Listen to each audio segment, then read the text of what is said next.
Now, Partick Thistle boss Dick Campbell hopes his side's promotion to the First Division will silence the critics who have been hounding him all season. The Fairhill side made it back up following a dramatic penalty shootout victory over Peterhead on Sunday. In a moment, we'll speak to Jags chairman Brown McMaster. But first, here's Claire Stevens with a look back at the action. Enjoying the moment, and well Partick Thistle might. For long enough, it looked as if they would fail in their attempt to get back into the First Division at the first attempt.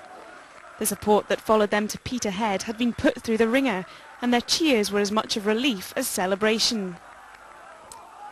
Thistle had come into the second leg of this playoff 2-1 down from the first game in Glasgow, and got off to the worst possible start when Martin Bavidge was sent clear in the 5th minute and made no mistake. But Thistle were up to the challenge. Only 3 minutes later, Mark Roberts made it 1-1.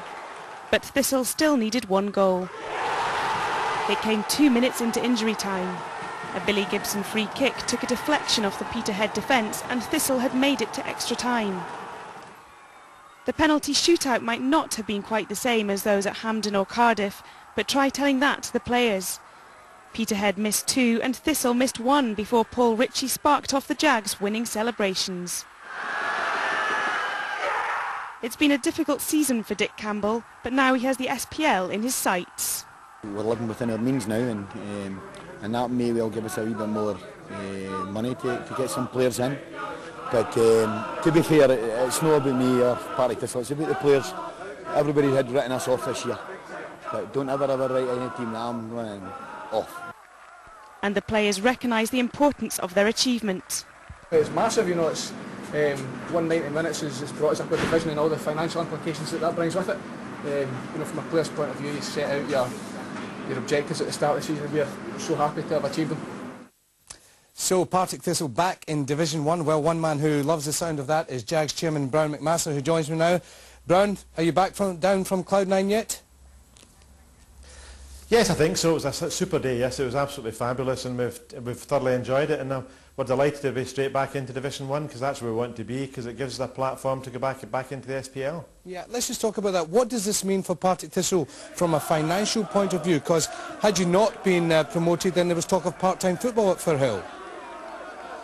Well, I think the cup run saved us. I think the two games in television and, you know, the games against Hearts and getting the cup quarter-final made a big difference, and we would have been able to sustain one more year. But where this gives us a huge advantage is that when you're in the second division, you're 2 steps away from the SPL. We're two steps away from that dream. When you go into the first division, you're only 1 step away, and that's why we need to be there. And it makes a big difference. You know that there were a number of Thistle fans who wanted Dick Campbell out during the season. Presumably the board of directors feel vindicated in standing by him? I think so. I think we had to give him the full season. I mean, there's no doubts about that. He came in and he had a task to do. The task was to get us out of the division and win a few cup ties, and he got us out of the division. To be honest with you, the playoffs is really going to be the only way. We ran up against Gretna with only 1 automatic spot. Gretna were always going to get that, so we're going to have to rely on the playoffs. We got to the quarter-finals of the Scottish Cup where we ran Hearts close, so I think it's been a very, very good season. Just finally and very briefly, Brown, what does this mean for next season in terms of players in and players out? Well, I think it lets the manager spend a bit more money, and I hope they can do deals with some of the players we've got. OK, Brown, thanks so much for joining us this evening, and best of luck for next season. Thank you very much, Raman. Thank you.